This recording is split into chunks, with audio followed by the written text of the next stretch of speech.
Salut à toi qui veut reprendre le contrôle de ta vie, ici c'est Zen Renard et dans cette vidéo je vais te parler de phobie de l'avion. Ici je suis au Pérou et pour venir de Belgique au Pérou, j'ai fait pas mal d'heures de vol et comme je voyage beaucoup, je passe beaucoup de temps dans l'avion. Et je peux reconnaître facilement les gens qui ont la phobie de l'avion, que ce soit dans les salles d'attente, dans les files d'attente, dans l'avion, pendant une turbulence ou quoi que ce soit. Et il m'est même arrivé 2 fois d'être à côté de quelqu'un et je l'ai aidé, notamment une qui était vraiment dans un état un peu particulier. Et donc je vais te parler rapidement des différentes... des thèmes principaux au fait dans la phobie de l'avion. Il y a des dizaines de manières de l'avoir, hein. Il y a plein de personnes qui vont venir avec leur propre, mais il y a quand même 2-3 sentiers qui se libèrent par rapport à d'autres. Et aussi quoi faire à ce moment-là, même si la recette que je vais te donner, si tu suis mes vidéos tu la connais quand même. La phobie de l'avion, il y a plusieurs choses qu'il va avoir. De un, ça va être le fait d'être enfermé. Il y a des personnes qui sont enfermées et ça les met mal à l'aise. La deuxième, c'est ne pas avoir le contrôle. Ce n'est pas eux qui conduisent l'avion, heureusement, et donc ils peuvent avoir du mal avec ça. La troisième, c'est, et ça c'est un truc que je me suis souvent rendu compte plutôt avec des femmes qui ont l'instinct maternel, c'est l'image qu'ils se créent de ce qui va arriver quand ils vont mourir. Donc ils sont persuadés qu'ils vont mourir et elles vont se créer une image par rapport à ça et c'est cette image-là qui va créer cette peur de mourir. Donc, les gens qui ont ce truc d'enfermement, eh bien, on va se rendre compte qu'ils vont peut-être avoir ça dans d'autres cas. Peut-être dans les ascenseurs, dans les milieux fermés. Donc, ça va être un petit peu de claustro. Et comme dans un avion, on ne peut pas ouvrir la fenêtre et mettre le coude dehors pour prendre un peu l'air, eh bien, il y a cette sensation de... Donc, à ce moment-là, forcément, c'est plutôt un peu comme une claustro qu'il faudra et aller chercher du côté de la claustro. Et donc, de nouveau, hein, c'est la recette que je t'ai dit plein de fois. La phobie, c'est un kick. Et ce kick, tu vas le reconstruire à chaque fois que tu vas te retrouver dans la situation. Tu vas le recuisiner. Et donc, l'important, c'est aller voir quel ingrédient tu as mis dans ce kick pour qu'il ait la saveur à phobie de l'avion, claustrophobie ou quoi que ce soit. Et à partir du moment où tu peux déterminer quels sont les ingrédients et que tu peux les transformer, eh bien, à ce moment-là, tout le reste va changer. Et donc dans le cas d'une claustro, eh bien c'est important d'aller voir d'où vient la claustro, à quel moment ça a commencé, qu'est-ce qui s'est passé et aller nettoyer tout ça. Quand je dis nettoyer tout ça, pour les gens qui ne me connaissent pas, on va avoir des événements et ces événements vont être chargés en émotions et vont devenir ce qu'on a tendance à appeler des traumatismes. Et ces traumatismes, on va tirer des conclusions sur la vie par rapport à ces traumatismes, on va se créer des perceptions par rapport à ça, des manières de voir la vie, de voir le monde, de voir tout ça. Et à partir de là, on va regarder le reste de la vie avec ces mêmes perceptions. Et ces traumatismes, on peut les changer. Je regarde beaucoup, j'aime bien différentes coachs, par exemple Mel Robbins de la règle des 5 secondes, qui dit des tonnes de trucs qui sont super intéressantes. Et ce qui est marrant, c'est que souvent, elle dit de toute façon, les souvenirs, on ne peut pas les changer.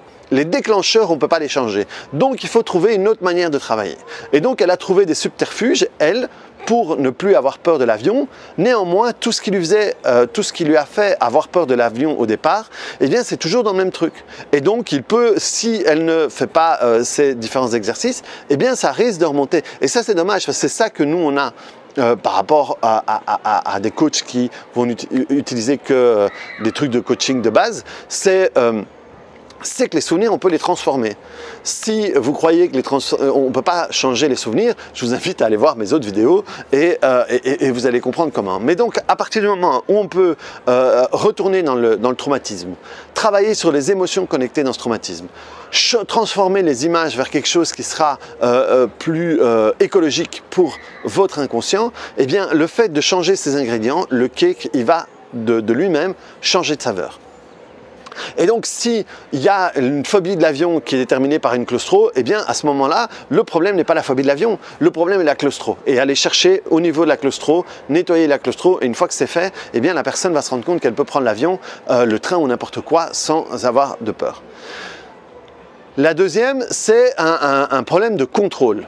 C'est un contrôle parce que la personne ne pilote pas l'avion, et dans ces cas-là, on va avoir tendance à retrouver ça aussi, par exemple, une personne qui n'aime pas être passager dans la voiture. Elle n'a aucun problème avec conduire, mais si c'est quelqu'un d'autre qui conduit, elle va se sentir mal à l'aise. Et à chaque fois où la personne n'a pas le contrôle sur le véhicule, elle peut se sentir pas cool. Et forcément, c'est une personne qui, dans la vie, va être plutôt contrôlante et va avoir plutôt le contrôle au niveau du boulot, au niveau de tout ça. Et à ce moment-là, ce n'est de nouveau pas un problème d'avion, c'est un problème de contrôle. Et le fait, à ce moment-là, cette personne-là, qui peut venir parfois me voir pour un problème de phobie de l'avion, le fait qu'on puisse travailler sur le contrôle, quelqu'un qui est en excès de contrôle, eh bien, elle va... En réalité, c'est quelqu'un qui, à un moment de sa vie, a perdu le contrôle. Et quand elle a perdu le contrôle, ça a été vachement grave, ou ça a eu un impact vachement important sur sa vie.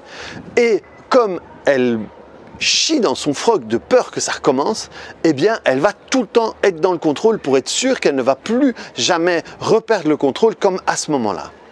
Et donc, si on peut aller à ce moment-là et transformer tout ce qu'il y a derrière tout ça, toute la culpabilité, tout le deuil, tous les remords, toute la tristesse, toute la douleur, tout ça, et qu'on peut aller transformer tout ça et qu'elle puisse se rendre compte qu'elle n'a plus besoin d'être constamment dans le contrôle, eh bien, non seulement ça va changer sa relation à l'avion, mais par contre, ça peut changer, ça peut aider cette personne à transformer toute sa vie. Donc ça, c'est important, c'est un travail super important à faire.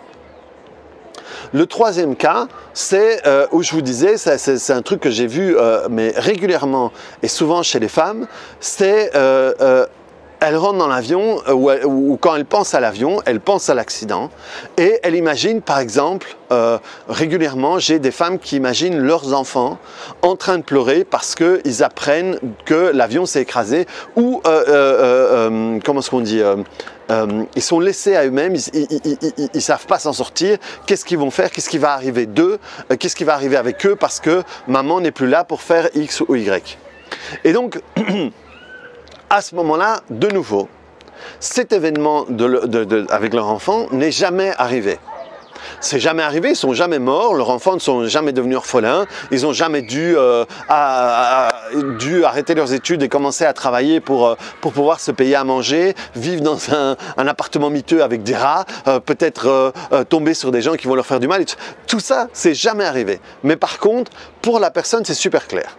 Et comme je te l'ai déjà dit dans plusieurs vidéos,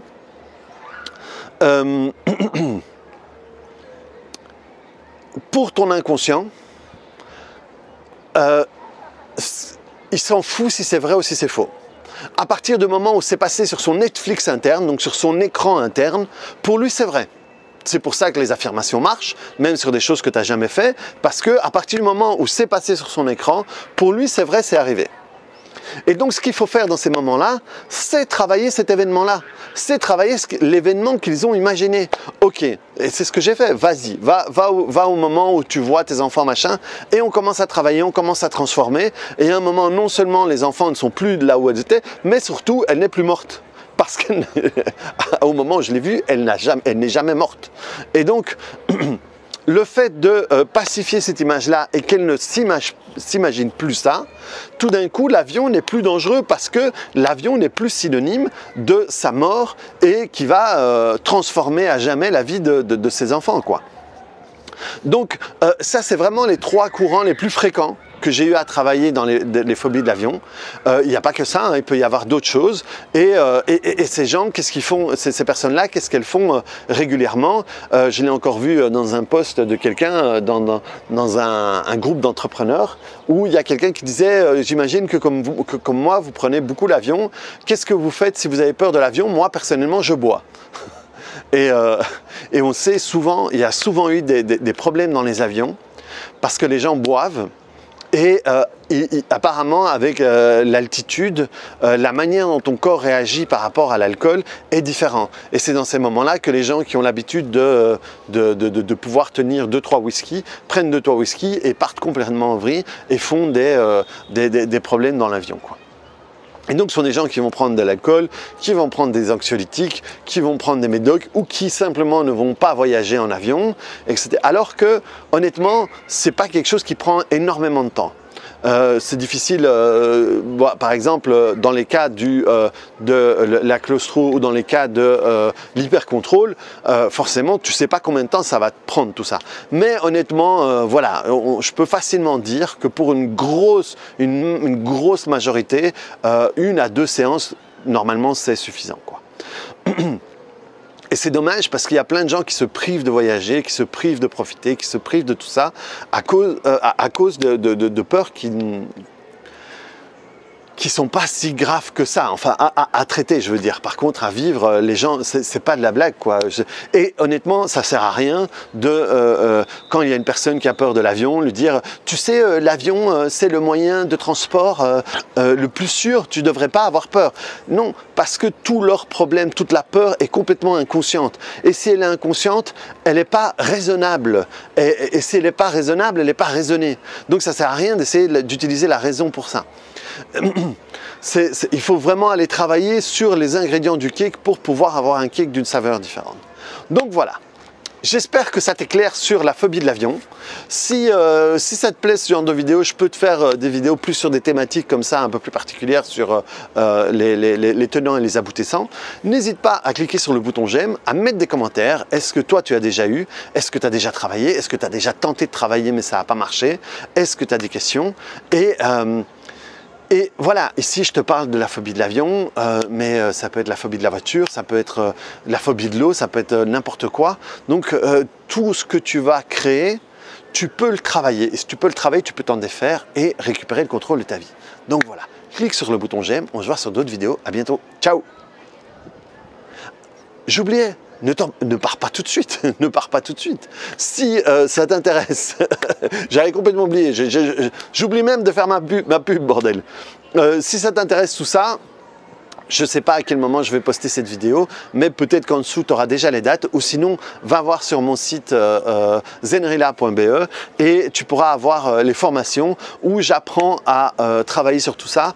Surtout sur les phobies, pardon, parce que c'est une formation de 5 jours. Et le 4e jour, je l'ai fait la fois précédente. J'essaie de faire venir des clients et les élèves travaillent sur les clients pour travailler sur les phobies. Donc, si ça t'intéresse d'apprendre ça et tout le reste que tu peux voir sur ma chaîne, eh bien n'hésite pas d'aller voir régulièrement sur l'onglet formation de mon site zenrila.be ou m'envoyer un mail à info@zenrila.be et je pourrais te donner les infos. Allez, à plus, ciao, cette fois-ci, au revoir, salut.